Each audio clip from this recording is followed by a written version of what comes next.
you know the story of Jesus took place 1,000 years later than what Christians teach today? In fact, it turns out that the majority of Christians knew about the medieval origins of Christ before the adoption of our modern calendar and timeline. That's why nearly every painting of Christ from the early 1600s and earlier shows Jesus in a medieval setting, complete with castles, knights, and even firearms. I mean, seriously, firearms in biblical times.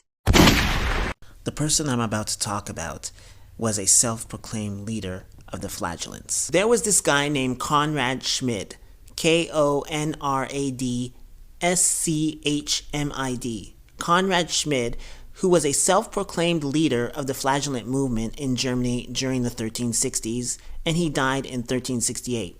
From his leadership to his death, Schmid declared himself to be a divine figure, often claiming to be the Son of God or a new Messiah. So this is the switch. And led a sect of flagellants in opposition to the established church. His movement likely gained traction due to the widespread fear and instability in the wake of the plague and economic hardship. However, like many radical religious movements of the time, Schmid and his followers faced suppression by church and secular authorities, who saw them as heretical and a threat to social order. In the late 1360s, the Inquisitor Walther Kerlinger, probably butchering these names, which is Pontius Pilate, most likely, turned his attention to Thuringia.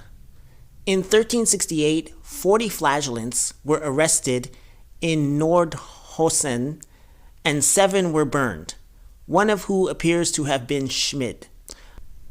They expected him to return at any moment as both Emperor of the Last Days and divine being, Conrad Schmid.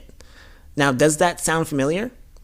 These cretin flagellants were going around doing miracles, preaching, sacrificing their flesh and their blood for the sins of the people during the bubonic plague. Then this Conrad Schmid comes along and declares himself as a divine being, Son of God, and when he dies, his followers expect him to come back as a divine being and Emperor of Days.